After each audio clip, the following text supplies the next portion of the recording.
Alhamdulillahirrahmanirrahim wa binasta'in wa na'udhu dunya wadin wa salatu wa salamu ala sofil anbiya'i wal mursalin wa ala alihi wa sahbihi ajma'in amma ba'du. Yang terhormat dan yang saya banggakan dan saya cintai Bapak narasumber kita hari ini, Bapak Ustaz Ahmad Kunci. Kita doakan bersama astagfirullah, kesehatan dan umur panjang, amin, dimudahkan rezekinya sehingga bisa menemani kita dalam berakhir agama. Para ketua pengurus PJM Harapan Jaya, para ketua PCA Harapan Jaya dan para sesepuh baik seluruh masyarakat maupun sesepuh kesehatan, mari kita sama-sama panjatkan puji dan syukur kehadirat Allah Subhanahu wa Ta'ala yang senantiasa melimpahkan rahmat, taufik serta hidayah kepada kita semua, terutama nikmat iman dan Islam. Dengan nikmat iman dan Islam itulah kita sama-sama hari ini meluangkan waktu untuk melaksanakan salah satu kewajiban bagi kita sebagai umat Islam, yaitu menuntut ilmu.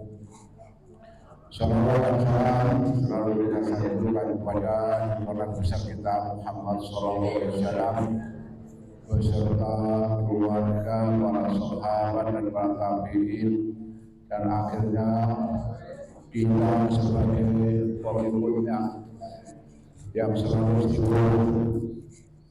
Mudah-mudahan kita di hari akhir nanti mendapatkan syafaat dari beliau. Amin amin ya rabbal alamin.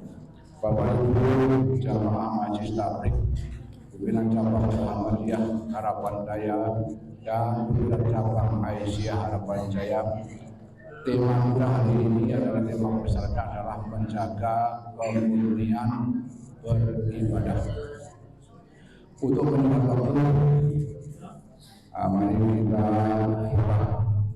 bersama dalam sama-sama bacaan basmalah. Bismillahirrahmanirrahim. Kepada Bapak narasumber dan silakan kajian kita sampai jam 8.30. Sisanya nanti buat tanya jawab. Silakan. Assalamualaikum warahmatullahi wabarakatuh.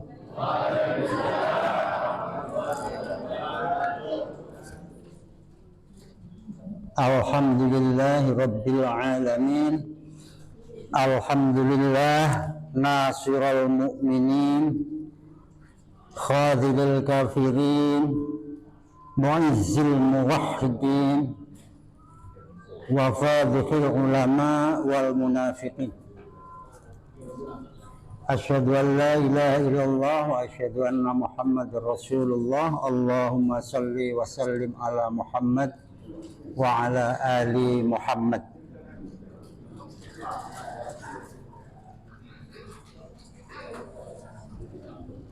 Ibu-ibu, bapak-bapak yang kami hormati dan mudah-mudahan selalu mendapatkan rahmat dari Allah Subhanahu wa Ta'ala.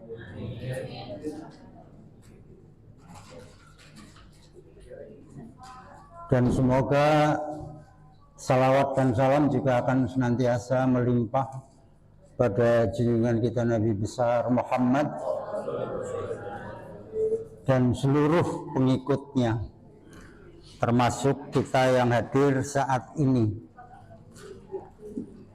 Terima kasih kami sampaikan ke seluruh yang hadir, wabil khusus penyelenggara, yakni Pak Kumpul sebagai pengurus PCM ya. Oke. Mudah-mudahan ikhtiar kita untuk silaturahmi pagi ini akan dicatat oleh Allah sebagai amal saleh yang akan menjadi bekal kita pada saat kita berpulang ke rahmatullah, dan mudah-mudahan akhir hayat kita juga ditutup dengan husnul khotimah.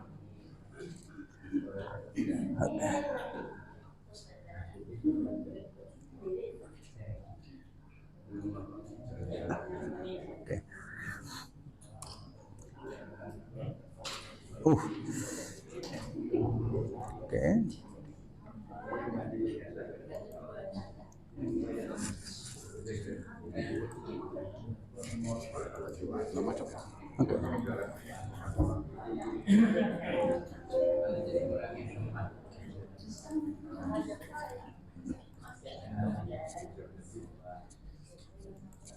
Saya dikasih tema pagi hari ini, yakni menjaga kemurnian ibadah. Itu temanya. Tapi saya mengambil salah satu subtema dari tema menjaga kemurnian ibadah ini. Subtema yang saya ambil itu rahasia hati. Oke. Rahasia hati dalam peribadatan. Oke. Oke, masuk. Ini kok bermasalah.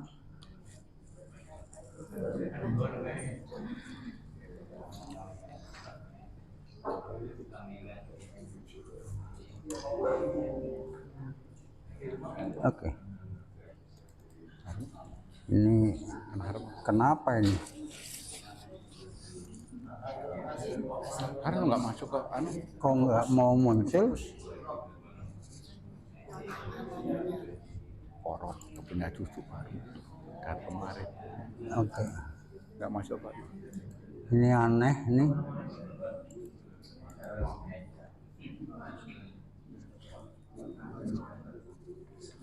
Oke. Lucu ini. Nggak muncul. Coba diklik izin. Nggak muncul kan itu?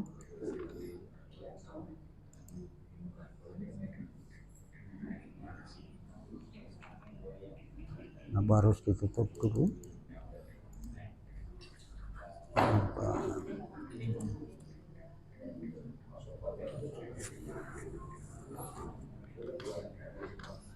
Apanya? Udah tayang. Atau yang untuk memunculkan duplikat mana? Kontrol atau ini ya? Iya. Biasanya pakai FN Pak. Kontrol FN. Coba. Kontrol FN. Atau lepas dulu coba. Kabelnya tukar kali.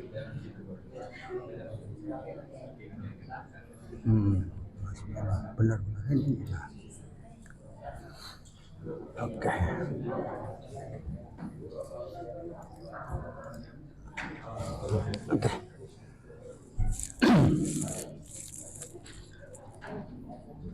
Terima kasih Mas.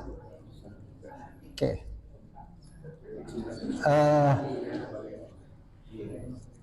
Saya tidak minta maaf, tapi maafkan saya.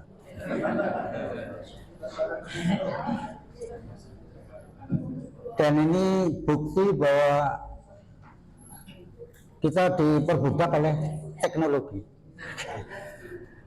Saya tadi lagi mencari FN kontrolnya ini kemana, ya, tapi ketemu akhirnya ya. Oke, ini tema kajian yang tadi sudah saya sebutkan, menjaga kemurnian ibadah. Oke. Kemudian subtema yang saya ambil di sini, voila. Oke.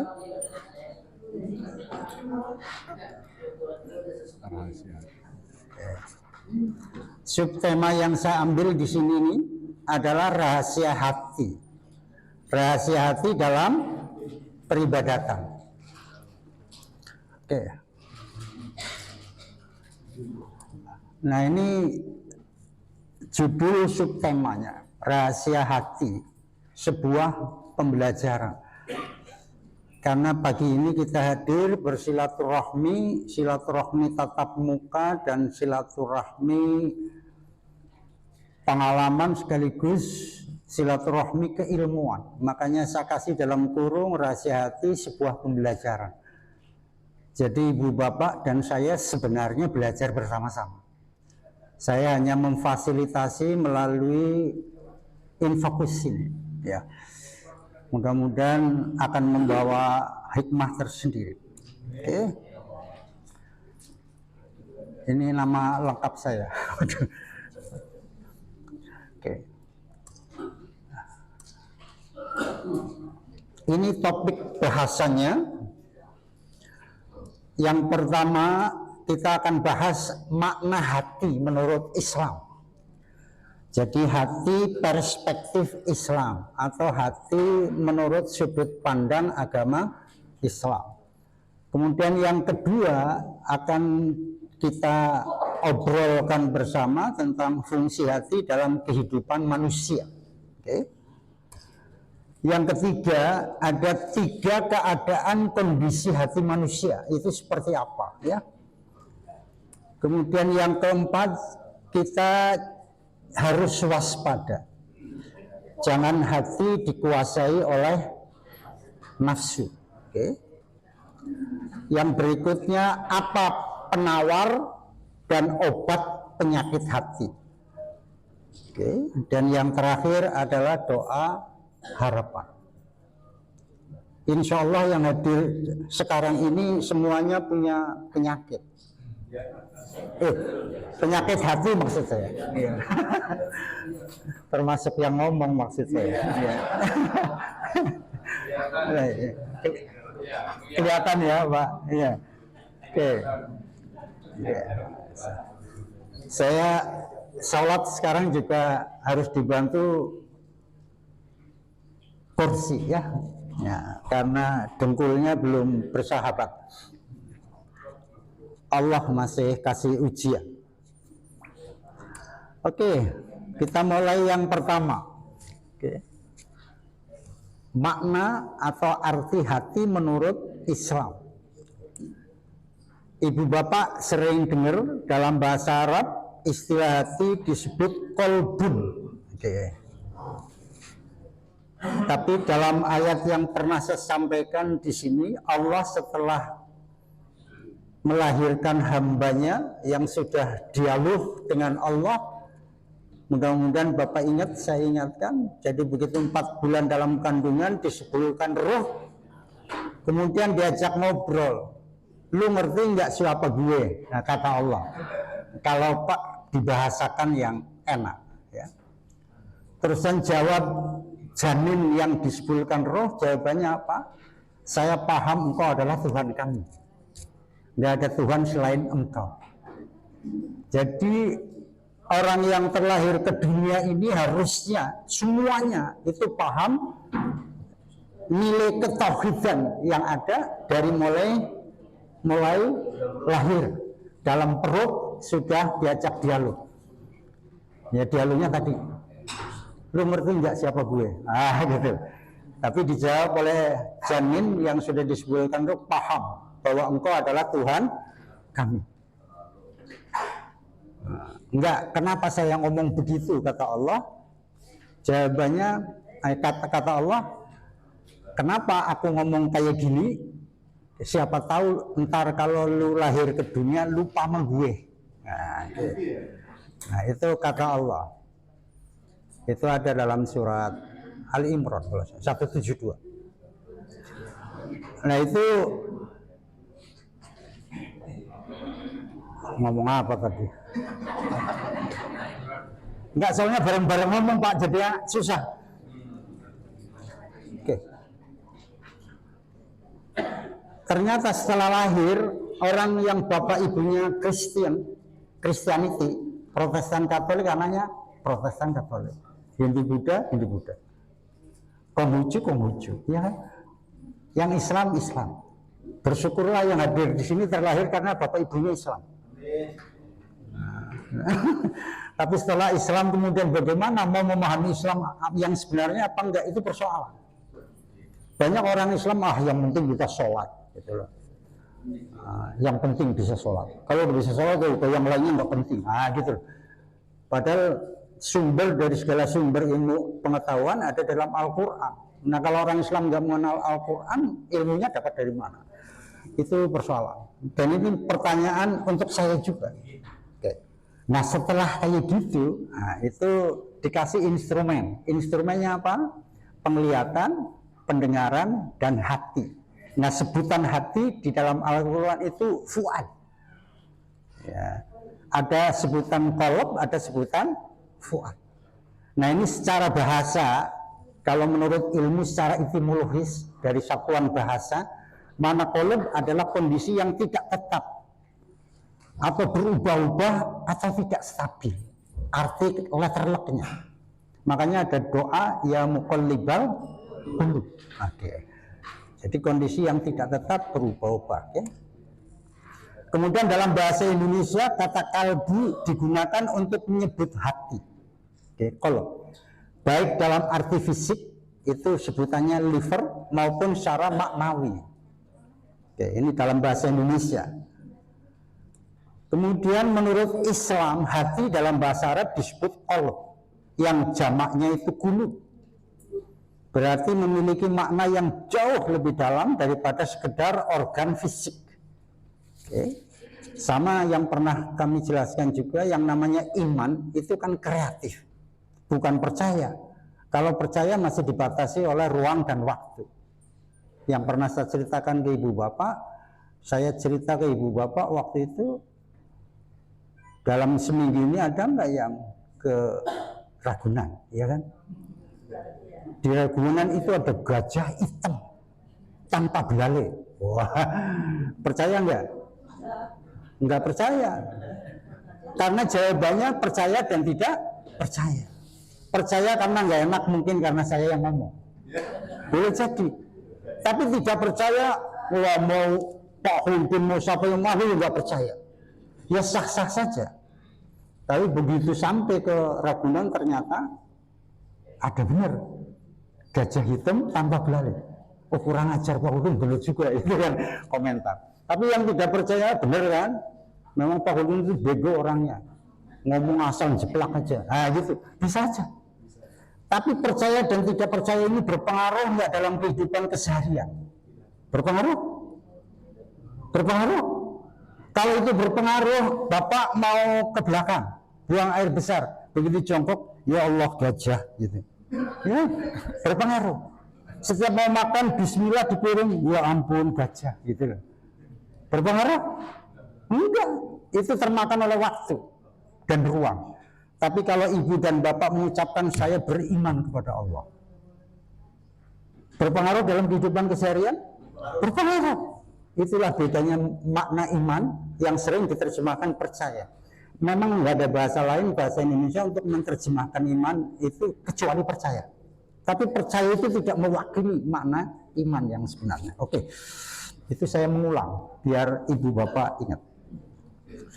Oke, yang berikutnya makna terminologisnya itu kalau dalam bahasa kita, bahasa Muslim itu makna istilah. Bahwa kan ada makna lughawi, ada makna istilahi. Hati qalb adalah pusat ya, pusat spiritual, pusat emosional, pusat intelektual manusia, tempat iman, takwa dan tempat niat bersemayam serta pemahaman manusia. Itulah hati. Jadi yang disebut hati, Anda bisa terjemahkan apa saja qalb, tapi substansinya, isinya ini. Semua yang berkaitan dengan spiritual, emosional, itu semuanya termasuk pola pikir kita, keimanan, ketakwaan, dan niat, itu semuanya ada dalam hati. Tinggal aplikasinya nggak mungkin akan bisa dilihat oleh orang bagaimana keimanan intelektual orang sebelum diomongkan. Dan itu dibantu oleh mulut kita. Nah, jadi intelektual kita baru kelihatan juga setelah ngomong. Iman kita baru benar-benar dibuktikan oleh orang ya setelah kita melihat orang itu dalam peribadatan keseharian. Oke. Makanya makna qulub itu dalam makna istilah itu berkaitan dengan spiritual, emosional, intelektual, iman, takwa, dan niat. Oke. Anda niat mau bohong sama ibu yang lain, ini ibu yang suka bohong nggak ada kan ya di sini? Nggak ada. Orang ibu-ibu di sini orangnya hebat-hebat. Oke. Oh nggak jauh beda. Tapi begitu mau bohong, itu kan niat kan? Begitu mau bohong, itu otak kita langsung kerjain. Karena berangkat dari hati, dari kolok. Begitu bohong, kasihan juga ya itu tetangga gue gitu. Nanti kalau sampai nggak nanya sama gue berbulan-bulan kan malu-maluin mau tetangga. Akhirnya nggak jadi bohong. Oke? Nah, jadi niat, iman, takwa itu nggak akan bisa dilihat sebelum diekspresikan. Ya, sebelum dipertontonkan kepada orang lain, salah satunya melalui omong kita, mulut kita. Oke, ini arti makna qalb. Kemudian fungsi hati dalam kehidupan seperti apa? Jadi fungsi kalau mau dianalogikan, ya, dikiaskan, itu berfungsi sebagai raja. Raja bagi semua anggota badan. Oke, raja bagi semua anggota badan hati. Bapak merasa gatel di ujung jari kaki, misalnya, ya, itu nggak akan bisa, ya, menggaruk tanpa perintah dari hati. Kasihan itu digaruk, nah, akhirnya tangan yang gerak. Nah, itu hebatnya. Jadi dianggap sebagai raja. Jadi hati itu fungsinya luar biasa. Kemudian yang kedua, hati juga merupakan tempat wahyu dan keimanan diterima, serta pusat dari penyakit-penyakit tercela. Oke? Seperti sombong dan iri dengki, serta sifat terpuji seperti ikhlas dan sabar. Jadi hati isinya macam-macam. Oke? Oke. Yang berikutnya, dalam tradisi Islam, ini sebutan lain adalah jantung, ya kan? Jantung adalah pusat kehidupan manusia. Bapak ini jantungnya rusak, nah gitu loh. Nah itu dalam bahasa kita sering menyebutnya sebagai jantung. Lebih dari sekedar organ fisik yang mengalirkan darah ke seluruh tubuh, jantung merupakan pusat kehidupan fisik, emosional, intelektual, etika, dan spiritual umat Islam. Jadi gabungan, ya. Jadi hati bisa mengeluarkan penyakit, sombong dan dengki, tapi juga bisa menjalankan sesuatu yang terpuji, yakni ikhlas dan sabar. Oke. Menurut Imam Ghazali, ini pendapat orang Al-Muhasibi, ya, bahwa hati adalah raja yang mengawal semua kegiatan yang berlaku pada roh, nafsu dan akal. Hati yang mengarahkan kelima panca indera kita untuk melakukan kebaikan dan keburukan. Oke? Orang mau ngentit, mau nyolong, mau korupsi. Nah, itu terjadi dialog antara hati dan pikiran. Oke? Hati ngomong, Pak, jangan Pak, itu nggak apa-apa sekali-kali, kapan lagi? Nah, itu otak. Nah, kalau misalkan langsung diterjang, berarti satu fisik melakukan sesuatu yang bertentangan. Itu dosa besar. Itu namanya bohong terhadap dirinya sendiri. Kalau orang sudah pintar bohong terhadap dirinya sendiri, nggak usah diajari untuk bohong pada orang lain. Lah yang dirinya sendiri aja dibohongi, apalagi orang lain. Lu enggak, itu logika sederhananya begitu. Sekarang nambah banyak kayak itu. Mudah-mudahan pas. Saya mau nambah. Ya, ini logika. Karena katanya ya bahwa agama itu akal. Sesuatu yang tidak masuk akal itu bukan agama. Tapi agama bukan sesuatu yang bisa diakal-akal. Oke. Nah, jadi ad-dinu al-aql. Nah, ini. La dina liman la aqlalahu. Jadi agama itu adalah akal. Kalau begitu kita sesuatu yang tidak masuk akal itu bukan agama. Tapi agama tidak bisa diakal-akal. Banyak PCA minggu ini. Bapak Ibu yakin ada jin iblis? Ketua PCA. Itu jawabannya. Pernah lihat? Nggak bisa.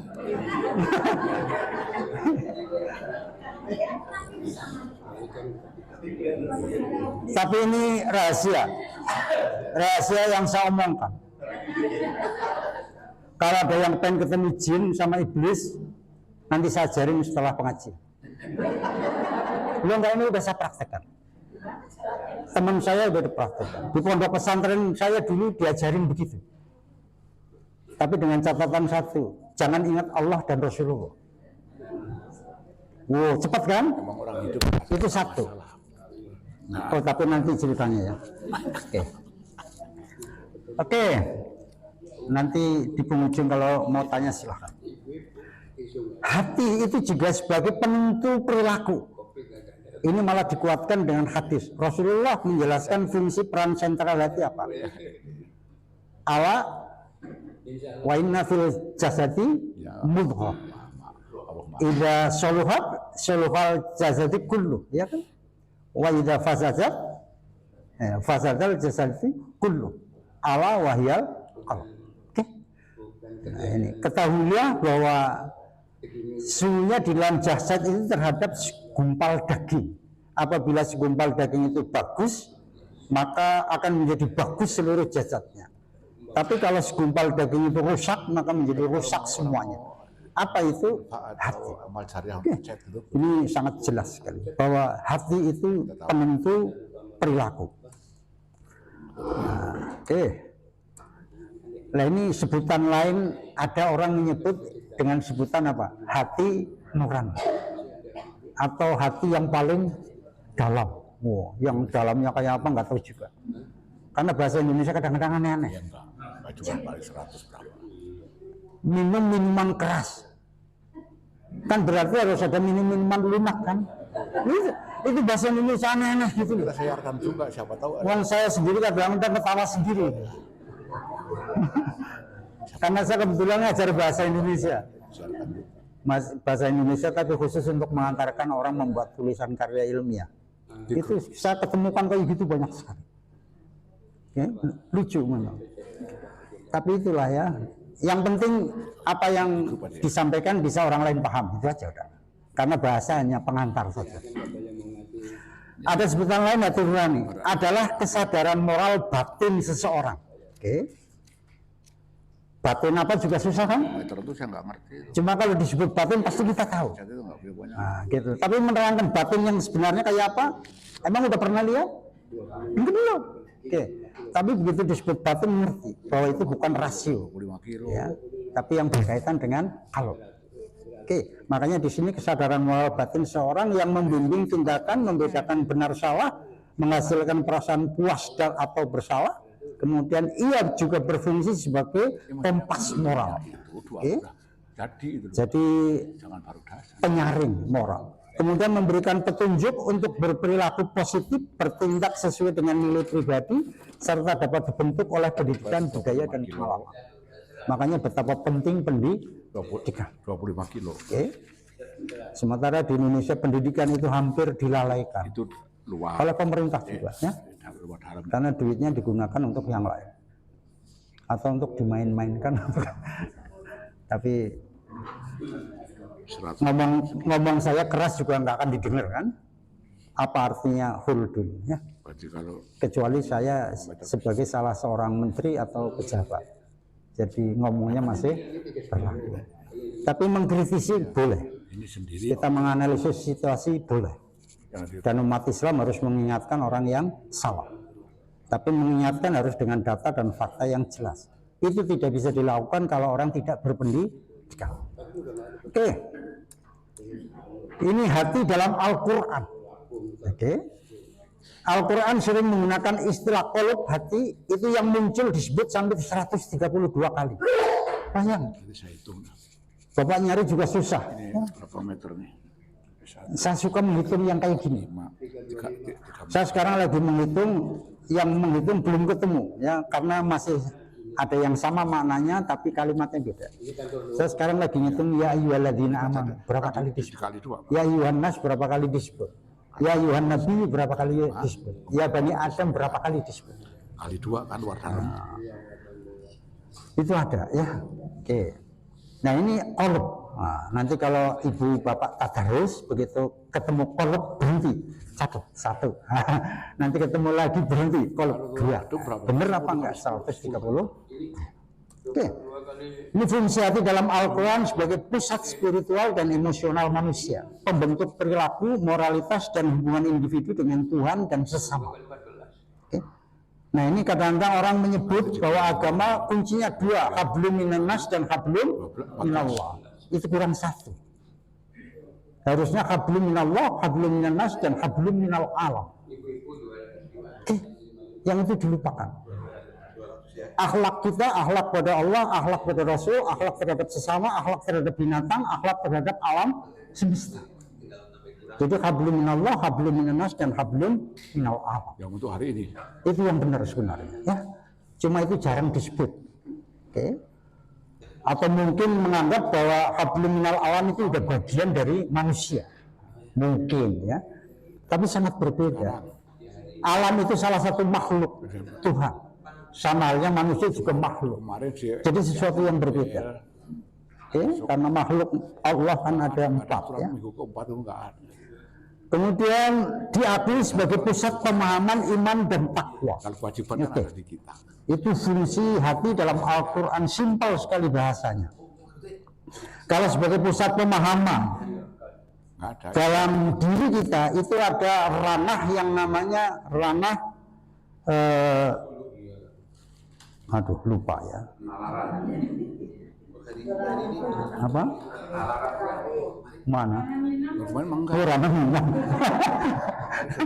Tapi aku senang sekali ini. Ibu perhatian banget ya. Enggak, artinya memang mendengarkan sama-sama. Oke. Masukin Pak. Kemarin saya ngasih duit berapa Mas sama saya? Saya ngajar kayak gini, apa yang saya sampaikan kalau Bapak paham. 400 ya. Udah. Kemudian pemahaman Bapak itu direnungkan, resapkan. Proses yang seperti itu dalam ilmu namanya internalisasi. Jadi Anda memasukkan pemahaman dalam hati dan pikiran sehingga benar-benar paham. Begitu paham, Bapak Ibu kepengen menyampaikan kepada orang lain biar punya yang sama seperti saya.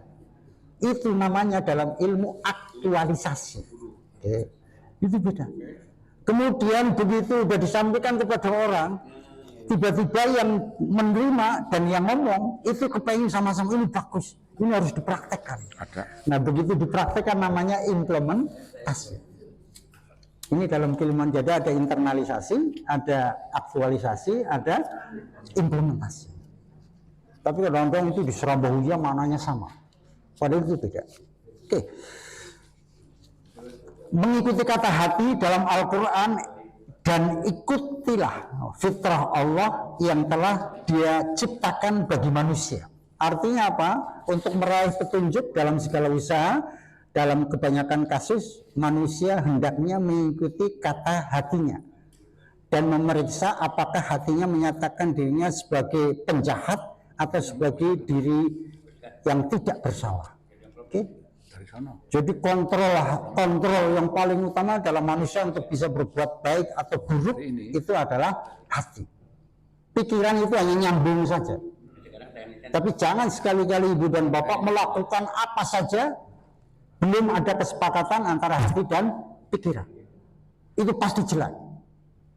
Kalau udah sama-sama sepakat, nah, hati sudah bilang itu salah, Mbak.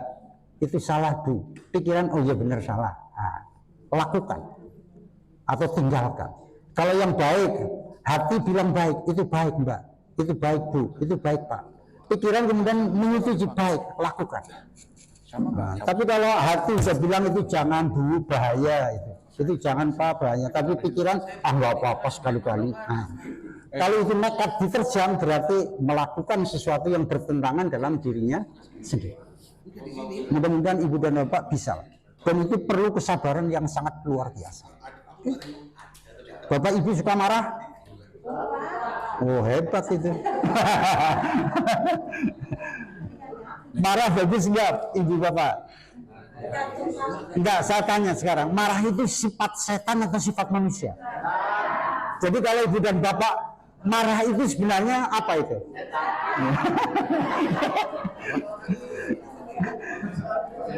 Jadi setan cuma wujudnya aja manusia. Makanya kalau begitu tinggalkan marah. Saya insya Allah nikah itu hampir nikah emas. Udah cukup lama. Tapi aku belum pernah bentak sama istri sekalipun. Apalagi marahin. Bener, kalau nggak percaya tanya. Itu di luar sini juga kenal istri saya. Ya? Nggak pernah. Jadi begitu saya emosinya tinggi itu langsung saya balik kanan. Astagfirullahaladzim. Anak saya yang jengkelin waktu kecil maupun udah gede itu jengkelin, ibunya sampai marah menggebu-gebu. Oke, saya melihat kayak gitu juga, saya balik langsung istighfar, saya deketin mama. Manfaat marah Anda kepada anak apa? Nah, gitu loh, saya gitu. Jadi saya nggak marahin, cuma nanya, ajak dialog, kita giring kepada yang benar. Yang pada akhirnya yang diomongin itu sadar, iya Pak, kalau gitu saya yang salah, maafin. Nggak ada istri yang salah, istri selalu benar. Nah, saya gituin. Nah, tapi kalau itu nggak bagus, besok jangan diulang lagi. Nah, gitu aja saya. Anak juga begitu. Anak juga nggak pernah saya bentak, nggak saya pernah marahin sampai hari ini. Okay? Jadi kalau saya melakukan apa saja di rumah, Pak lagi ngapain Pak? Ini lagi ini, tinggalkan Bapak, biar saya aja yang nerusin. Gitu. Ya mungkin dia mau balas jasa, ya. Karena nggak pernah lakukan. Tapi itu harus latihan sabar yang sangat luar biasa.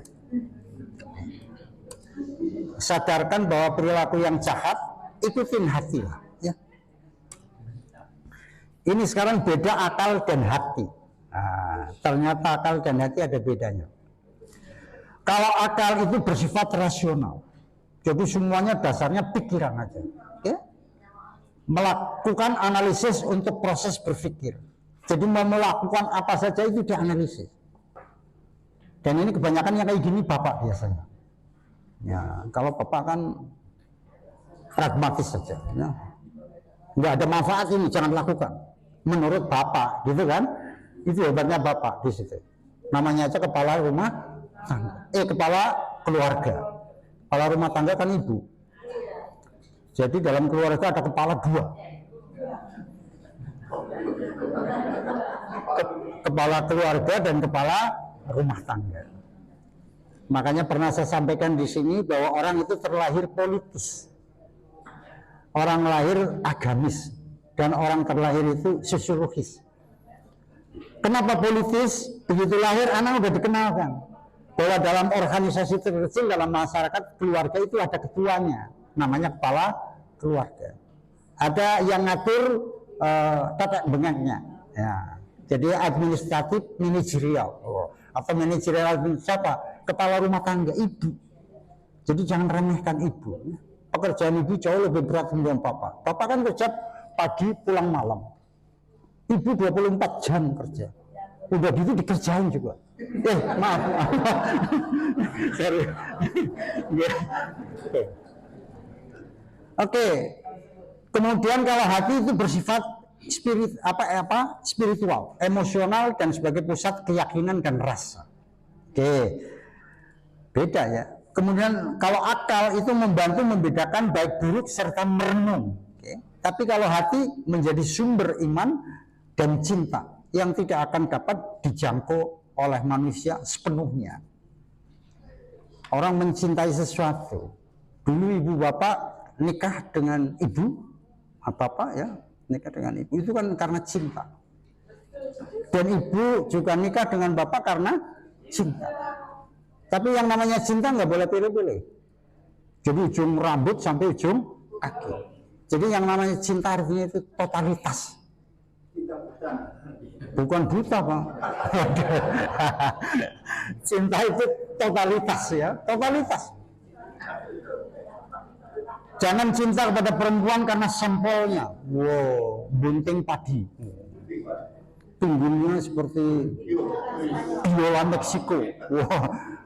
Ya. Nanti begitu tua hilang semua itu. Jijik. Oke. Jadi jangan cinta karena, jangan cinta karena. Cinta itu totalitas. Sama halnya cinta kepada Allah juga harus totalitas. Keduanya merupakan entitas yang berbeda namun saling berkaitan. Jadi keduanya itu merupakan sesuatu yang berdiri sendiri-sendiri, tapi selalu berkait. Nggak boleh, nggak bisa berkait. Di mana akal akan membawa kebaikan jika dibimbing oleh hati yang sehat. Oke. Ini ada 3 keadaan kondisi hati manusia. Ini potret tentang hati manusia. Ini menurut sudut pandang Islam. Ya. Yang pertama ada hati yang sehat. Sebutannya apa? Qalbun salim. Ibu bapak hatinya masih sehat? Alhamdulillah. Nanti kalau ketemu yang pertama, ini kan pertama, kedua dan ketiga. Nanti ibu milih dalam posisi di mana. Ini hati yang sehat. Hati yang sehat adalah hati yang terbebas dari syahwat. Okay? Syahwat yang buruk atau kemauan yang buruk, keinginan yang bertentangan dengan perintah Allah dan Rasulnya, dan menghindari perkara yang syubhat, ketidakjelasan yang menyeleweng dari kebenaran. Okay. Di akhirat kelak hanya hati yang bersih yang akan selamat dari siksa Allah. Ketika semua harta dan keluarga tidak berguna, Allah Subhanahu wa ta'ala berfirman. Ini firman Allah. Ada dalam surat surat ke-26 ayat 88 89. A'udzubillahi minasyaitonir rajim. Yauma la yanfa'u malun wala banun illa man atallah biqalbin salim. Okay? Ini jelas sekali karena firman Allah nggak bakalan melenceng, ya. Yaitu pada hari ketika harta dan anak tidak bermanfaat kecuali orang yang menghadap Allah dengan hati yang bersih. Ini gambaran kalau kita udah habis kehidupan dunia, masuk kehidupan di akhirat. Mudah-mudahan ibu masuk ke qalbun salim. Bapak juga, ya. Jangan ibu doang, nanti kesenangan ibu. Padahal yang paling banyak masuk neraka ibu bapak. Ya, alhamdulillah. Anda paham gitu loh. Tapi kalau bapak udah ngerti yang masuk neraka paling banyak ibu, tidak mengikhtiari ibu untuk masuk surga, itu bapak yang khianat. Khianat. Iya. Karena menyalahi amanah Allah. Ya kan? Oke. Kepala keluarga, masa kepala rumah tangganya dibisukin ke neraka, kan keterlaluan. Oke. Jadi dua-duanya harus menjadi duet yang bagus. Oke, yang berikutnya ini, ya, hati yang sehat. Oke. Jika mencintai, tadi totalitas, dan jika memberi dan menahan diri, semuanya dilakukan hanya karena Allah. Jadi semuanya yang kita lakukan adalah ridho Allah. Makanya segala sesuatu yang dilakukan, saya berulang kali sampaikan dari mulai pertemuan pertama sampai sekarang, bukalah kuncinya dengan membaca basmalah. Karena kunci pembuka amal apa saja, ya, di dunia ini yang bisa berlabel itu ibadah kalau diawali dengan membaca basmalah. Okay? Anda mau duduk di kajian ini, ya duduk bismillah. Mau bangkit bismillah. Mau makan bismillah. Karena itu kunci pembuka. Untuk perilaku kita bisa memasukkan apa yang kita perbuat menjadi ibadah. Kemudian jika ia menerima nasihat tentang kebaikan dan ketakwaan, ia akan langsung menerima dengan lapang dada. Oke? Ini kaitannya dengan beberapa, ya. Kita kan punya organisasi Islam banyak banget, ya. Kita harus yakin bersama-sama. Itu hanya sarana saja, media. Dan kita tidak boleh fanatik dalam berorganisasi dan tidak boleh fanatik dalam beragama. Karena fanatik itu adalah sifat yang paling jelek. Jadi kalau ada ustadz, kiai atau siapa saja bahwa kita beragama Islam harus fanatik, itu nggak ngerti arti fanatik. Oke? Fanatik jangan dipakai lah oleh orang agama Islam. Beragama nggak boleh fanatik. Karena yang namanya fanatik itu sangat menjengkelkan. Ini katakanlah Islam, ya, Islam. Ada orang yang tahu baru tutupnya saja. Tapi ada orang yang tahu baru pantatnya aja. Nggak pernah ketemu kan? Tapi kalau diterangkan Islam, ya Islam nggak kayak gitu. Islam kayak gini. Padahal sama-sama nggak tahu. Dan belum belajar Islam secara keseluruhan.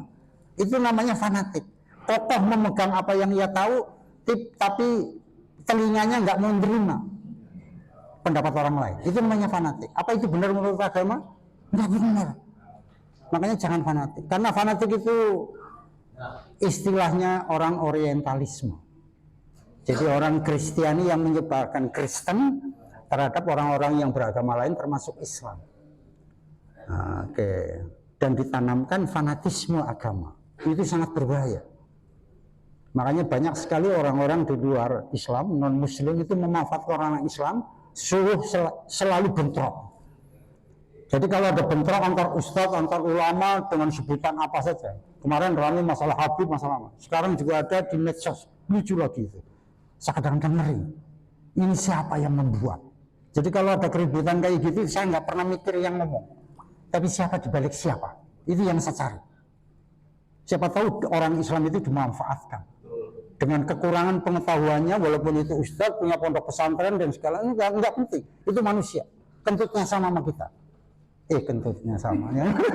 Yang namanya manusia. Artinya bisa salah gitu loh. Jadi jangan menganggap dirinya yang paling benar. Itu yang kadang-kadang menjengkelkan. Tapi itu terjadi di Indonesia. Apalagi diiming-imingi, lu ngomong kayak gini ya. Keluarga Anda saya biayai semuanya. Ini untuk modal pertama lu ngomong 5 miliar. Langsung itu biji. Oke. Nauzubillah min dzalik. Mudah-mudahan yang ada di sini enggak. Makanya prinsip Muhammadiyah bagus ya. Jangan mencari duit ke Muhammadiyah, tapi ya, berapa yang Anda sumbangkan ke Muhammadiyah. Yang namanya nyumbang bukan berarti materi, tapi juga pikiran, ide, gagasan itu juga sumbangan. Jadi kalau ada orang yang nggak nyumbang duit itu jangan dilecehkan.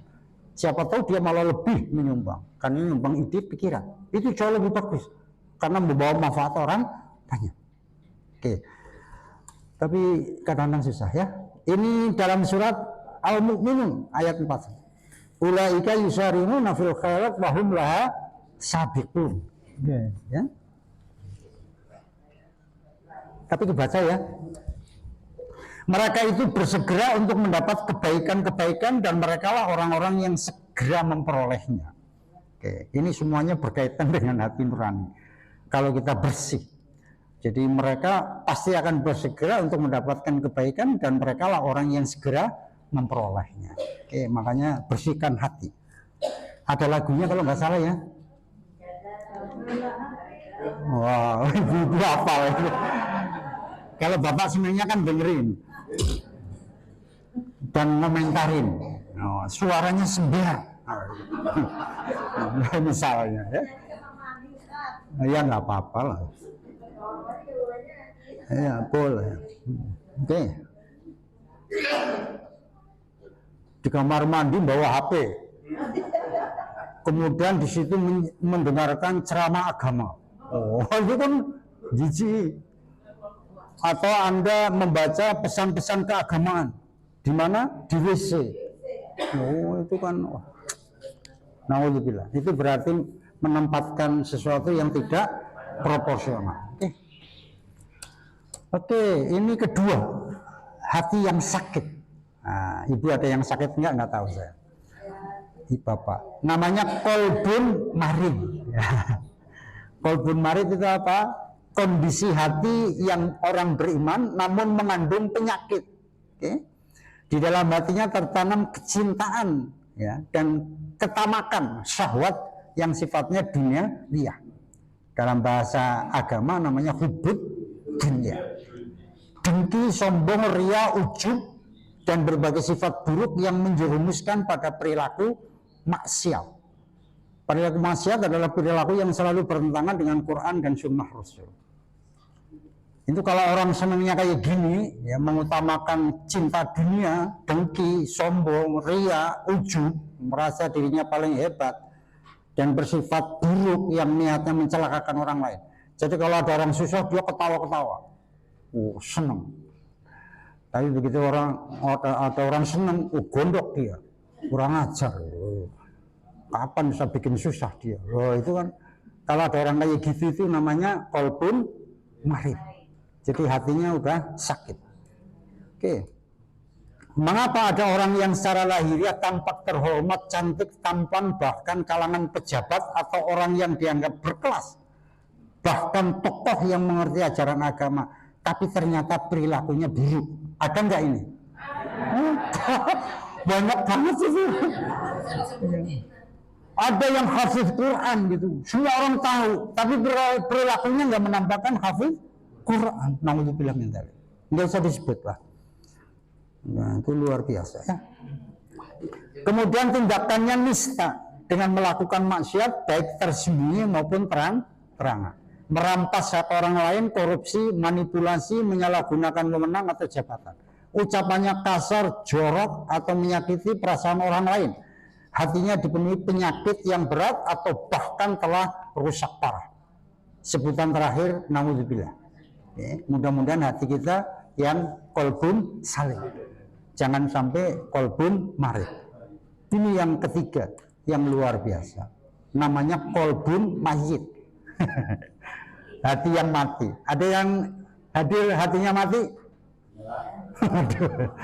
Oke. Belum mati, bapak ngomongnya nggak enakin itu. Ya biarin. Oke. Adalah hati yang tidak mengenal Tuhan atau Rabb-nya. Oke. Sehingga tidak pernah ada pikiran untuk beribadah, boro-boro ngaku Islam tapi nggak ada pernah niatan untuk beribadah. Hatinya dikuasai oleh nafsu dan kenikmatan dunia. Jika ia mencintai, membenci, memberi, menahan diri, semuanya karena hawa nafsu. Kalau yang tadi pertama adalah semuanya karena ridho Allah. Kalau ini adalah rujukannya hawa nafsu. Hawa nafsu dijadikan sebagai pemimpin dan pengendali baginya. Dan ia tidak menjadi, dan dia telah menjadi budaknya. Kalau ada orang yang seperti ini, sebut saja itu qalbun mayyit. Hatinya sudah mati. Oke. Ini ayat Al-Qur'annya. Sangat jelas. Ada dalam surat 45 Al-Jasiyah. Ayatnya 23. Afara'aita man ittakhadha ilahahu hawahu wa dhallahu Allahu ala ilmin wa khatama ala samihi wa qalbihi wa ja'ala ala basari ghishawatan wa man yahdihi min ba'dillah afala tadhakkarun. Oke. Ini saya cantumkan terjemahnya. Maka pernahkah kamu melihat orang yang menjadikan hawa nafsunya sebagai Tuhannya? Nah, ini pertanyaan. Dan Allah membiarkannya sesat berdasarkan ilmunya, dan Allah telah mengunci mati pendengaran dan hatinya, dan meletakkan tutupan atas penglihatannya. Jadi matanya juga dirapetin. Maka siapakah yang akan memberinya petunjuk sesudah Allah membiarkannya sesat? Maka mengapa kamu tidak mengambil pelajaran? Wow, ini luar biasa ya. Ini peringatan buat kita. Kemudian apa siapa manusia bagi Allah? Nah ini. Jadi apa siapanya diri kita? Sungguhnya Allah Subhanahu wa taala sama sekali tidak memandang menilai penampilan fisik dan kekayaan harta, akan tapi dia melihat isi dalam diri manusia, yaitu hati dan amalan perbuatan. Dan dalam satu hadis, ini dari sahabat Abu Hurairah radhiyallahu anhu, Rasulullah itu bersabda. Ini hadis yang sangat populer ya. Oke. Innallaha la yanzuru ila suwarikum wa amwalikum walakin yanzuru ila qulubikum wa amalikum. Oke. Allah itu tidak mau melihat bentuk lu kayak apa, harta lu kayak apa, akan tapi yang dilihat adalah hatinya dan amalnya. Oke.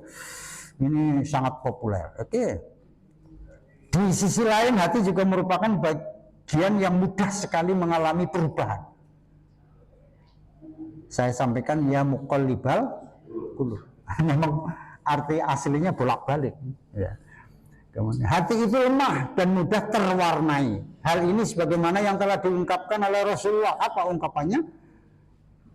Inna quluba bani adama baina asbi'aini min asabi'ir rahman yuqallibuha kaifa yasha. Ya, sungguhnya qalbun bani Adam itu berada di antara dua jemari dari jemarinya Allah. Oke. Hatinya Bani Adam itu berada di antara dua jemari dari jemarinya Allah. dia membolak-balikkannya sebagaimana dia kehendaki. Jadi yang membolak-balikkan hati adalah Allah. Oke. Makanya ini yang keempat. Sebentar lagi kita tutup. Maka waspadalah, ya, agar maka wasbala dan doa agar diperoleh qalbun salim. Jangan sekali-kali Bapak ikut pada 2 dan 3, qalbun marid sama qalbun mayyit. Oke. Waspada dalam menjalani hidup, jangan sampai hati kita dikuasai oleh nafsu. Ini rujukannya yang marid sama mayyit. Oke. Kalau yang salim itu rujukannya adalah ridho Allah, yang akan menjerumuskan pada perilaku yang buruk.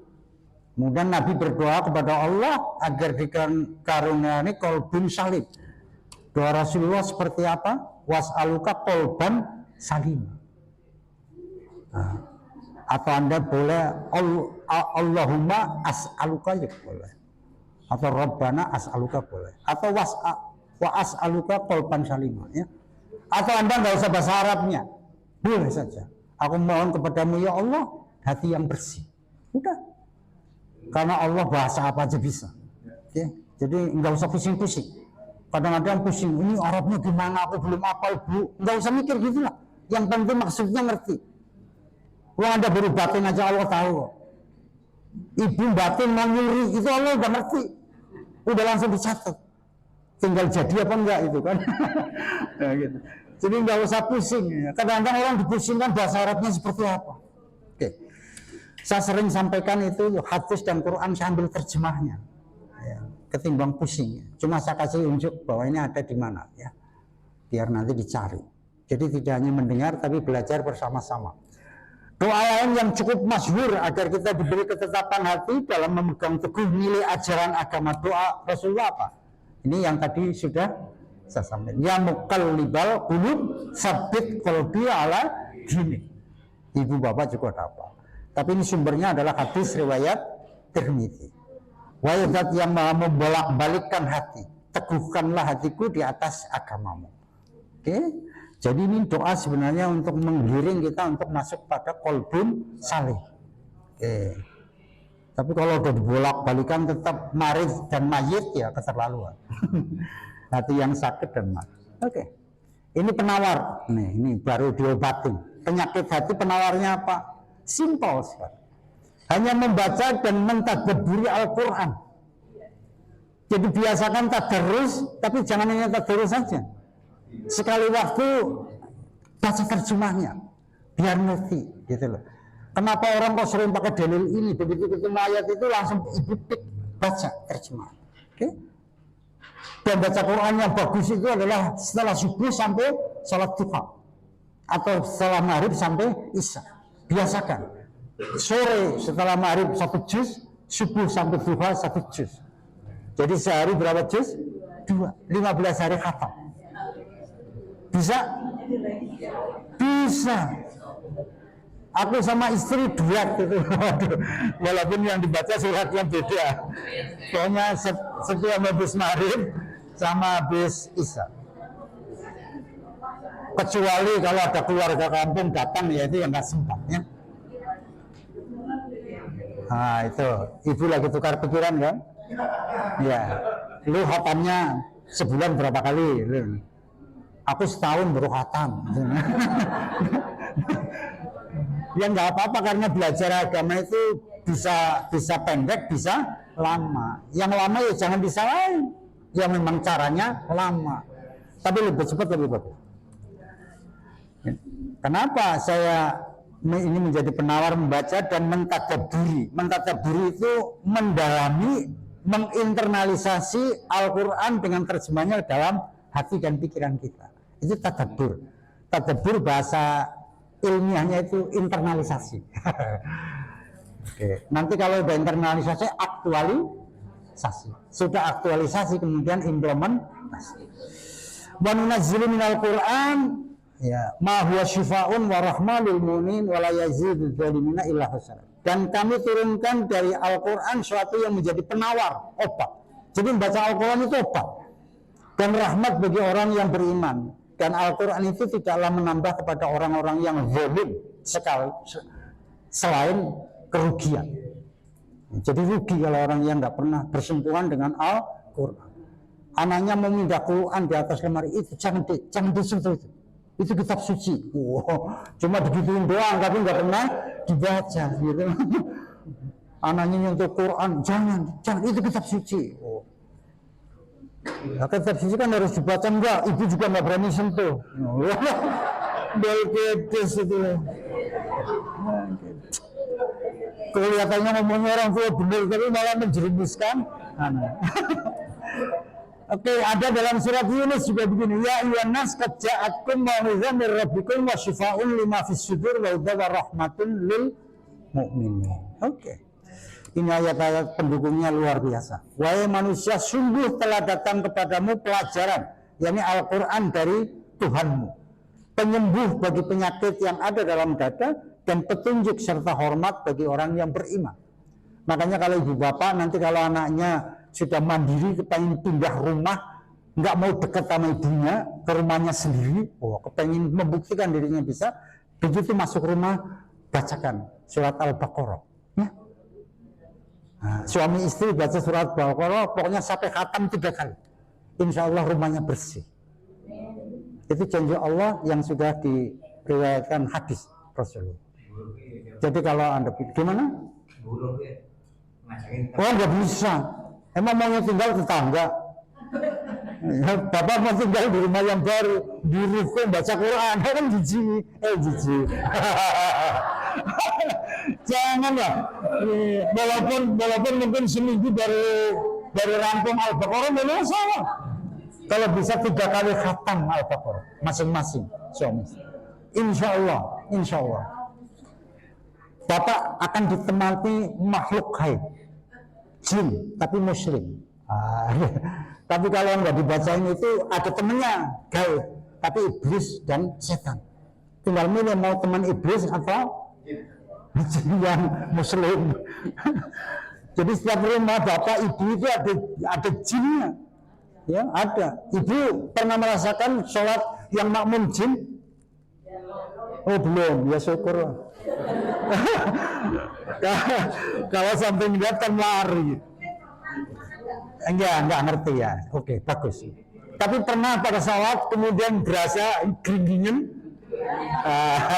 atau nyeri punggung gitu. Itu hati-hati itu. Sebenarnya jin pengen kenal sama ibu ya. Ibunya nggak pengen kenal sama jin. Makanya nanti kalau mau ngomong gue, nanti saya ajarin bagaimana mau ketemu dengan jin. Itu ada dan pakai ayat Al-Quran. Itu diajarin ya sama di pondok saya dulu. Yasir itu bisa itu menghadirkan jin. Nanti perintah sama Yasir. Ya karena itu dulu tamat di pondok saya kampung. Ya, temennya jin. Ambil gedes. Sorry. Tapi benar ya kalau ada yang mau praktek saya mau kasih tahu caranya. Jadi bukan yang melupakan Tuhan dan Rasul, bukan. Kalau melupakan Tuhan dan Rasul itu musyrik. Jadi kepengen melihat sesuatu tapi musyrik dulu, itu nggak boleh. Tapi benar-benar dengan ayat Al-Quran. Dan itu jin merasa tersiksa kalau dibaca surat itu. Tersiksa betul. Dan dia harus tampil mewujud di depan kita. Itu pada saat mewujud, yang kelihatan pertama itu tiba-tiba ada muka ular gede berbus gitu loh. Nah kalau lari Anda berhenti membaca nggak bisa ketemu. Karena jin mau menjadi manusia itu tersiksa sekali. Nanti begitu yang kedua singa mau menerkam Anda. Jadi macam-macam binatang buas yang sangat menakutkan. Tapi Anda tetap istiqomah. Nanti akan muncul. Nanti ngomongnya seperti ini. Lu mau ngapain ngundang gue? Gitu. Tinggal lu berani apa enggak? Enggak, saya kepengen lihat lu aja. Itu enggak apa-apa. Dan lu, saya udah tersiksa, lu cuma kepengen lihat doang. Kalau kemudian jinnya marah, Anda baca falak binas ayat kursi, nanti hilang sendiri.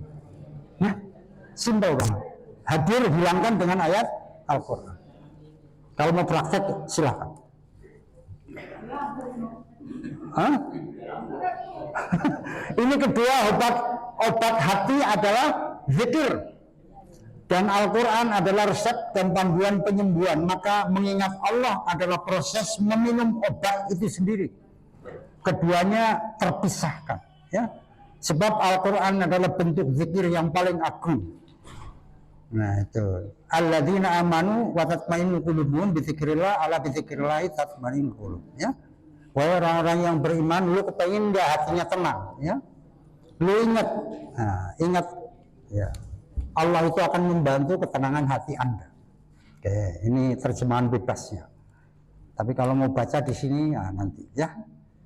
Nanti semua ini materi saya kirimkan Bapak. Waduh, Pak Kumpul, ya. Karena sekarang nggak dicetak, tapi dikirimkan melalui PDF.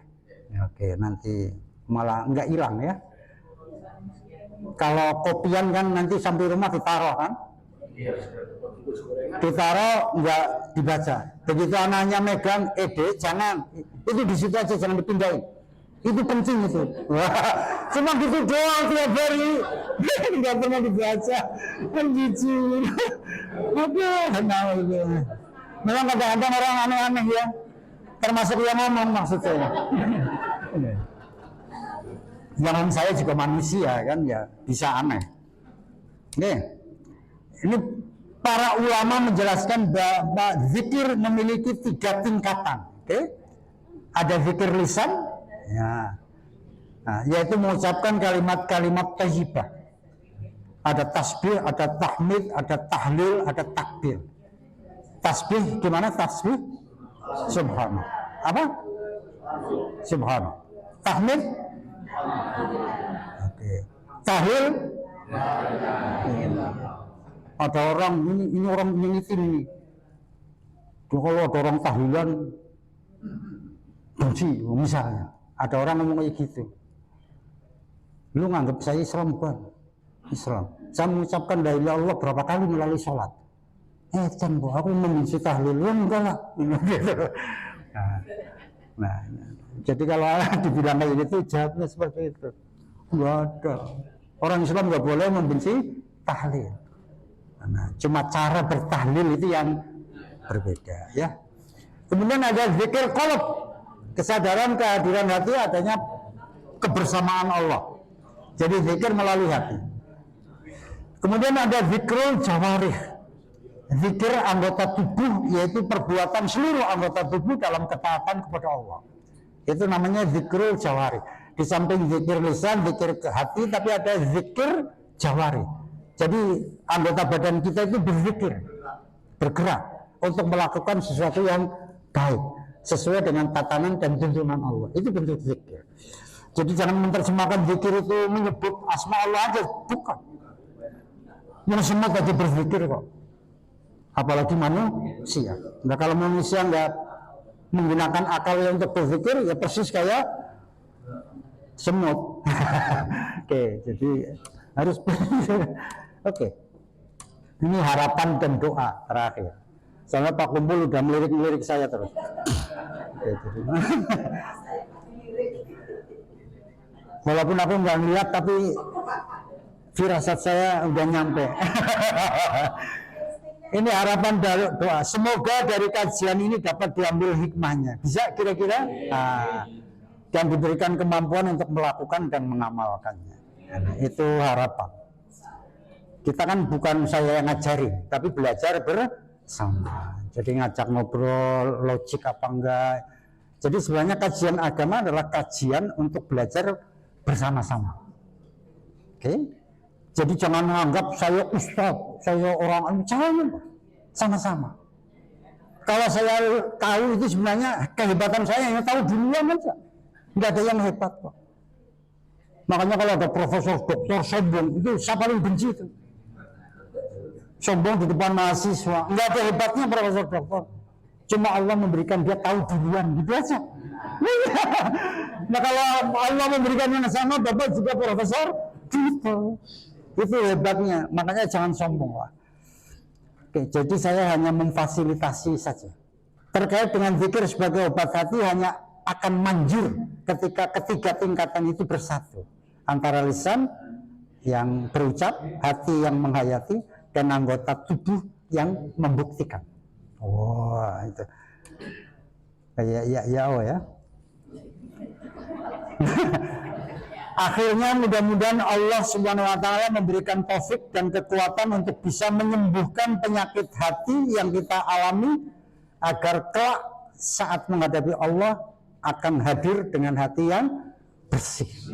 Kalau hati yang bersih menghadap Allah pasti husnul khotimah.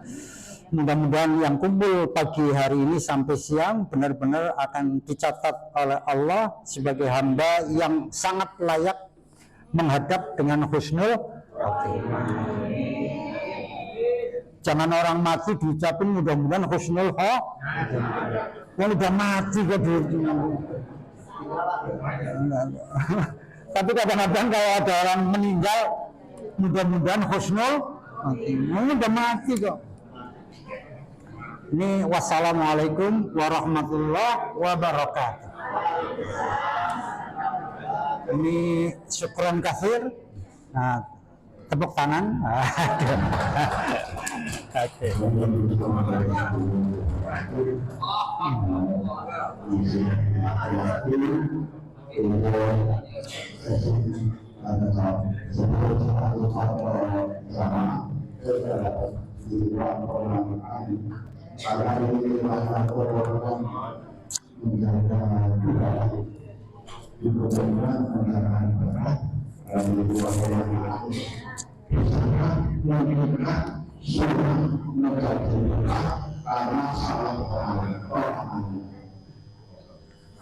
Apakah sunnah?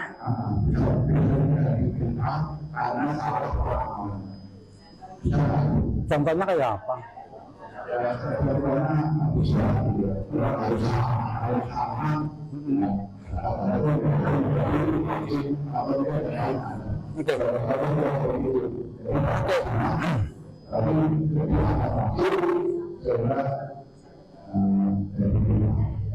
Oke. Ini pertanyaan Pak Kumpul susah jawabnya saya. Jelimet gitu. Apa? Oke, jadi pertanyaannya Pak Kumpul itu luar biasa ya. Luar biasa. Apakah perbuatan-perbuatan sunnah itu bisa menjadi bid'ah pada saat pengamalannya? Tapi prinsip yang harus dipahami oleh kita bahwa kalau sunnah dijalankan sesuai dengan tatanan dan tuntunan Allah pasti tidak akan bid'ah. Itu prinsip. Sunnah Rasulullah apapun bentuknya sunnah Rasulullah, baik dalam bentuk diekspresikan dalam hadis maupun perilaku keseharian Rasulullah, kalau itu dilaksanakan sesuai dengan aturan pasti tidak bid'ah. Tapi kalau di luar aturan tatanan itu sangat memungkinkan bisa menjadi bid'ah, bisa menjadi kufur, dan bisa menjadi jauh dari Allah. Jadi sangat mungkin terjadi, Pak. Oke. Tapi kalau contohnya tadi, apakah orang assalamualaikum kemudian salaman? Ya. Itu bukan aturan dalam sunnah Rasul, ya. Nah, tapi Anda harus ingat filosofi assalamualaikum apa?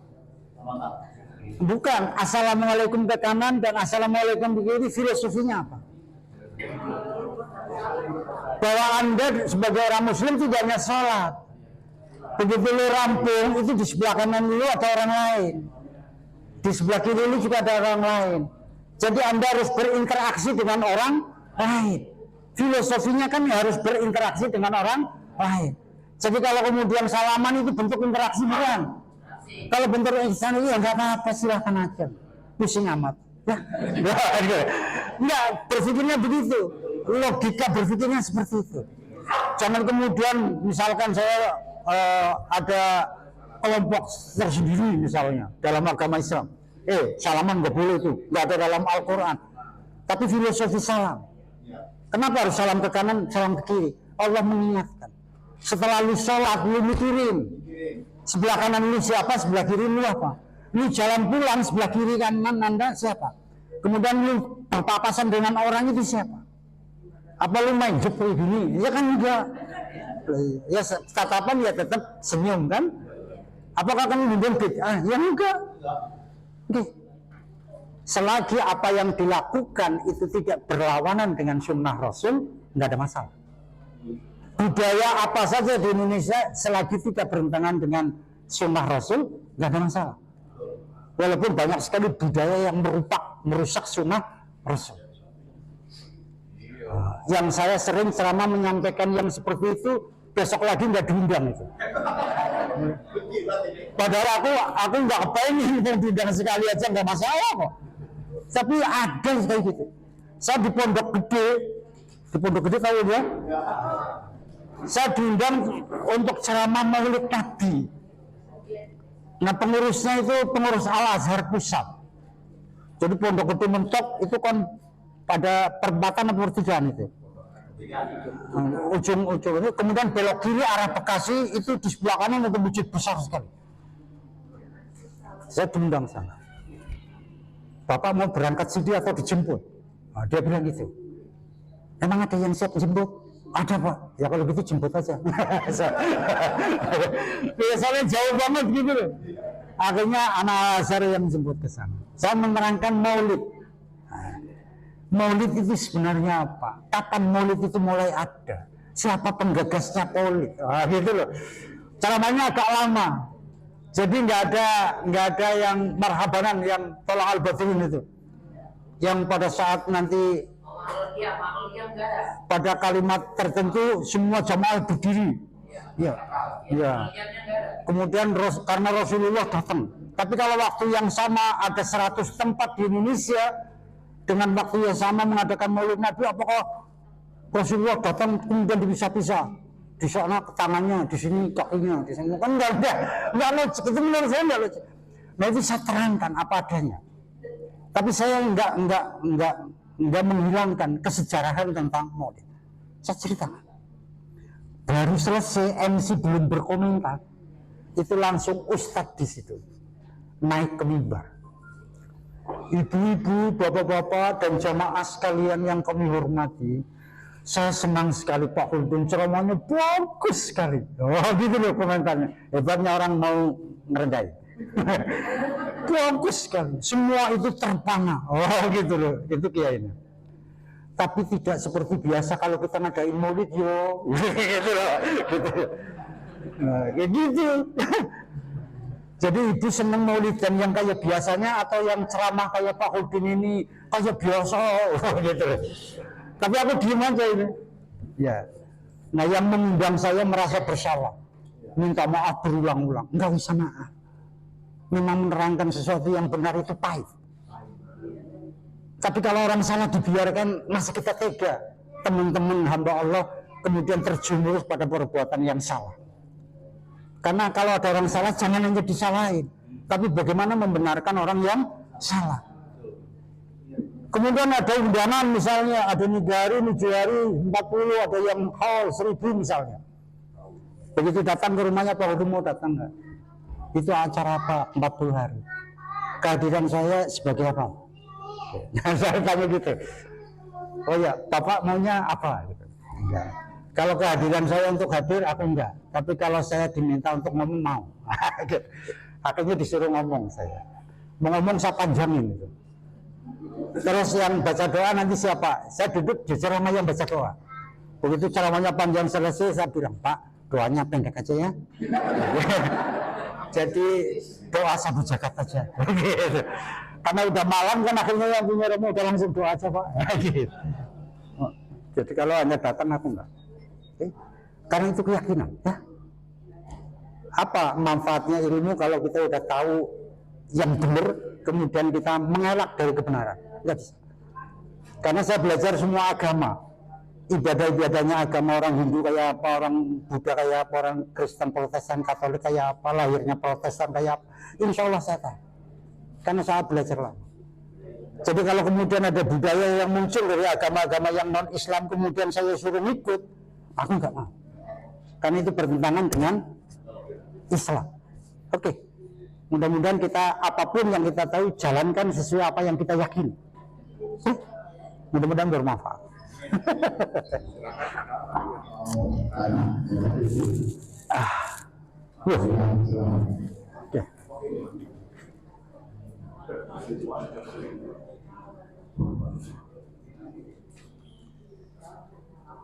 Terima kasih Pak Ustaz.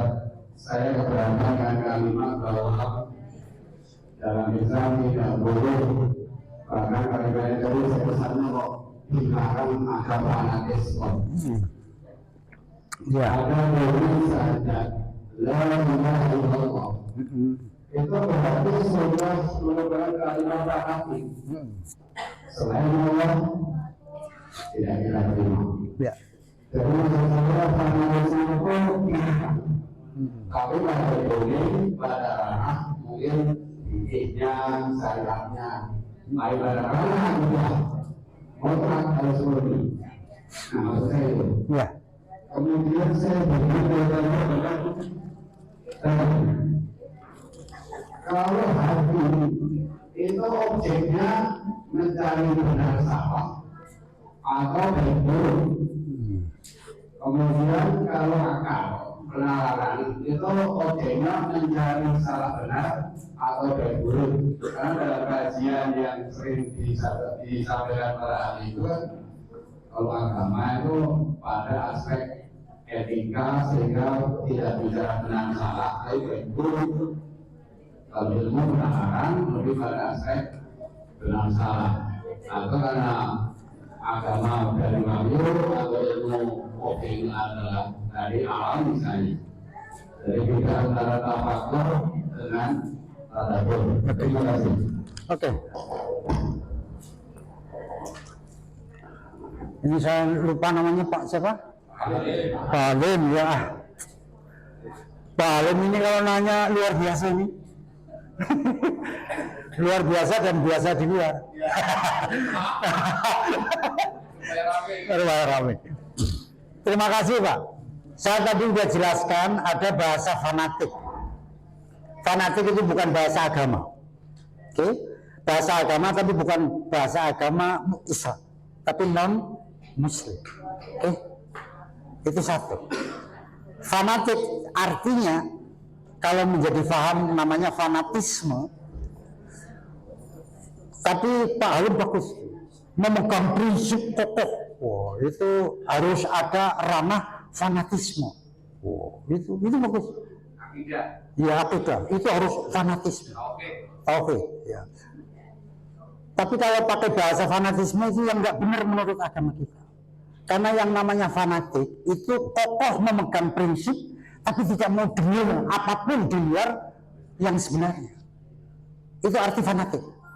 Kalau Pak Halim mau rubah, kalau mau rubah, pakailah istilah walaupun itu bukan istilah orang Islam, ortodok. Ortodok.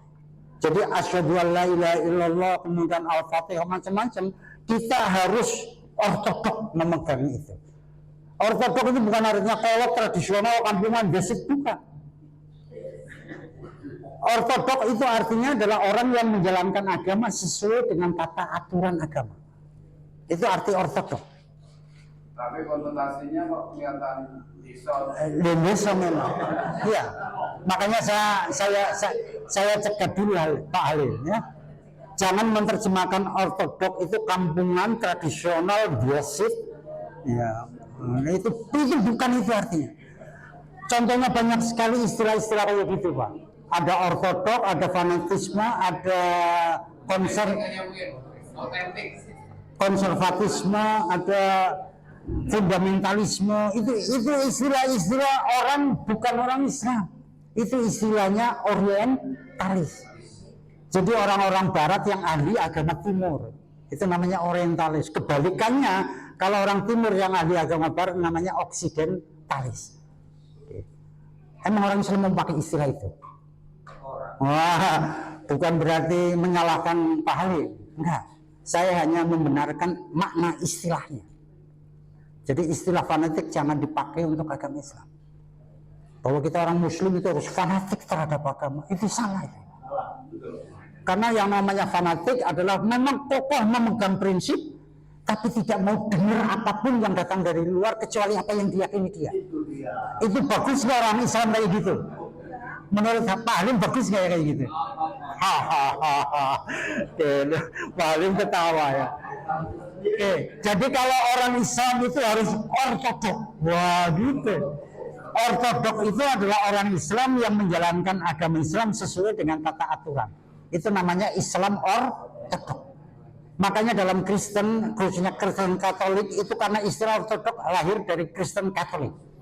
Itu namanya Katolik ortodok. Jadi Katolik yang benar-benar menjalankan sesuai dengan apa yang dia yakini. Tapi ternyata ada orang yang tidak cocok dengan konsep Trinitas. Namanya Wilfred Kansman Smith. Itu ada bukunya itu, satunya di rumah. Oke.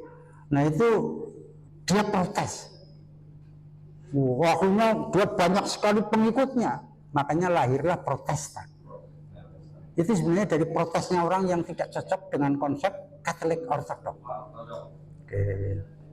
Nah, akhirnya protes. Makanya Protestan itu lebih longgar. Nanti kalau ada anak ibu, bapak mau nikah sama orang Kristen, silahkan aja. Tapi kalau mau nikah dengan orang yang non Muslim, jangan mau sebelum dia bisa sholat.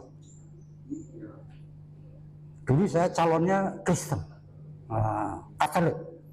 Saya ajarin karena pulang satu jalan dulu, karena saya tinggal di Kebayoran Lama waktu awal. Kalau sholat maghrib saya mampir di Blok M, dan dia nungguin sepatu. Wah, iya sepatu saya. Wah itu luar biasa. Saya ajarin agama Islam, bisa sholat, dan akhirnya sholat, tapi diem-diem. Cuma ketahuan kakaknya, kalau lu masih berhubungan dengan Khuldun, keluar dari keluarga. Wow, stres dia. Begitu stres ngomong sama saya, kalau gini gimana mas bagusnya? Lu nikah karena agama atau karena keluarga? Kalau nikah karena agama, sama saya. Tapi kalau nikah atas nama keluarga, nggak usah nikah sama saya. Wow, kenceng dia. Itu benar-benar terjadi itu. Ya, karena anak itu manis sekali. Nah iya, karena saya senang perempuan yang manis.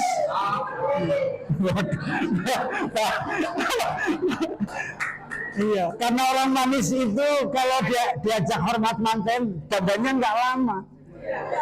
Iya, yang dia nggak pakai pipur, nggak pakai apa, cukup manis. Tapi kalau istri cantik, itu lama gitu. Lama. Tapi aku nggak dapat yang manis, akhirnya dapat yang cantik. Tapi saya kasih tahu, walaupun Anda cantik, tapi dandannya yang cepat biar menjadi manis. Belgedes. Oke, ini benar terjadi. Jadi kalau ibu bapak ketemu calon mantunya yang non Muslim, Islamkan dulu. Jangan Islam pada saat nikah. Bawa Pak istrinya sekali-sekali. Ya saya khawatir kalau saya bawa apalagi duduk di depan nanti Pak Kumpul gimana?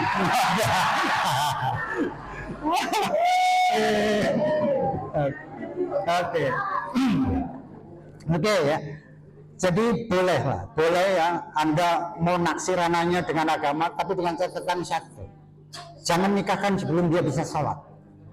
Karena kunci agama Islam adalah sholat. Uang itu yang saya ajarin sampai udah sholat, itu akhirnya kakaknya tahu saya dimarahin habis, katanya dia anaknya. Kemudian saya kasih tahu, lu kalau nikah karena agama ikut saya, tapi kalau nikah terhadap ikut keluarga nggak usah. Mudah-mudahan Anda akan dapat orang yang lebih gagah ketimbang saya. Wah, saya gituin. Tapi tolong Anda doakan, mudah-mudahan saya akan dapat istri yang lebih cantik dan manis dari Anda. Oh gitu. Jadi kita selalu mendoakan yang baik, jangan doakan yang jelek. Akhirnya pisah beneran itu. Oke. Pertanyaan yang kedua, ini kaitannya dengan hati. Ini yang nanya malah nggak butuh jawaban. Tadi yang nanya tentang kedua hati. Hati itu tadi kan udah saya jelaskan ada satu paragraf. Itu ada dua. melahirkan yang baik dan melahirkan yang buruk. Hati itu ngerti yang baik, yang buruk. Dia hanya filter saja. Nah, kemudian ekspresi amalnya itu sangat tergantung pada akal. Makanya tadi orang mau ngentit, hatinya kan ngomong, itu nggak bagus itu. Ngerti kan yang nggak bagus? Tapi otak kadang-kadang muternya lain. Nggak apa-apa sekali-kali mumpung nggak punya tahu. Gitu loh. Nah yang kayak gitu itu kan belgedes. Jadi hati itu bisa melahirkan yang baik dan buruk. Karena ekspresi kata hati itu diungkapkan melalui akal, melalui lubang kecil mulut kita. Oke, mudah-mudahan ibu bapak kontrol hatinya tinggi, ya. Itu harapan saya. Kemudian kalau bicara etika, ini saya kasih tahu, etika itu ilmu pengetahuan. Kalau dalam bahasa aslinya ethics, tapi ethics belakangnya pakai S, ethics. Nah itu artinya ilmu etika. Tapi kalau etik saja itu etika. Tapi kalau ada S-nya ethics itu ilmu etika. Kalau ekonomi dalam bahasa Inggris, ilmu ekonomi itu economics pakai S. Kalau demografik itu ya demografi, tapi kalau ada S-nya demographics itu ilmu demografi. Itu dalam bahasa Inggris. Jadi kalau etik sebagai ilmu itu adalah ilmu yang dipakai oleh orang untuk membedakan baik dan buruk. Tapi rujukannya itu adalah kebiasaan di mana orang itu tinggal. Pak Kumpul asli mana? Temanggung. Kira-kira sama nggak etikanya dengan orang Madura? Nah, beda. Itu namanya etika. Berbeda dengan akhlak. Tapi kadang-kadang orang Islam menerjemahkan akhlak enteng saja. Akhlak itu sama dengan etika. Belgedes. Jadi ada nggak etika kepada Allah, etika kepada diri sendiri, etika kepada orang lain, etika terhadap alam? Nggak ada.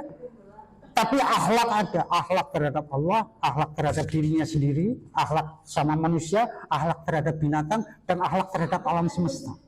Itu kelebihan akhlak dalam Al-Quran. Tapi kalau hanya sebatas etika, itu adalah ilmu yang membedakan baik dan buruk, tapi dasarnya adalah kebiasaan di mana orang tinggal. Cara bagaimana resepsi nikah orang Sunda dengan orang Palembang beda. Etiketnya juga beda. Itu namanya etika. Oke. Mudah-mudahan ini menambah kemang. Terima kasih Pak Alim. Ya enggak? Pertanyaan itu sebenarnya menambah ilmu. Apalagi kalau pertanyaannya saya nggak bisa jawab. Ya enggak, ini benar. Makanya saya kalau di depan mahasiswa, Anda boleh tanya apa saja, tanyalah sampai saya nggak bisa jawab. Nanti ada bonus nilainya. Dan OTS Anda, ujian tengah semester maupun UAS nggak akan saya koreksi, saya sobek, buang sampah. Karena apa? Dengan pertanyaan Anda saya nggak bisa jawab, saya dapat ilmu dari Anda untuk saya belajar lagi. Tapi banyak dosen nggak gitu. Masa dosen ditanya nggak bisa jawab, jawab semaunya. Panjang, lama-lama nggak paham ngomongnya sendiri. Gitu. Yang itu saya nggak mau itu.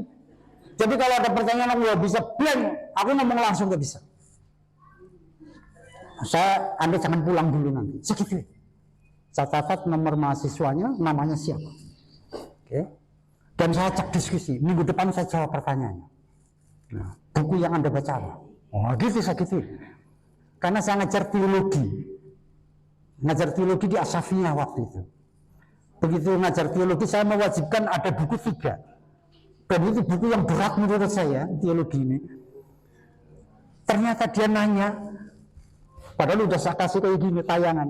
Dia nanya, otak saya bilang sama sekali pertanyaan itu, kurang ajar ini anak. Batin saya bilang kurang ajar. Iya, kalau dia tidak kurang ajar nggak kuliah. Makanya kuliah karena dia kurang ajar. Jadi orang kuliah itu memang semuanya adalah orang-orang kurang ajar. Emang ibu dan bapak hadir di kajian ini bukan orang kurang ajar?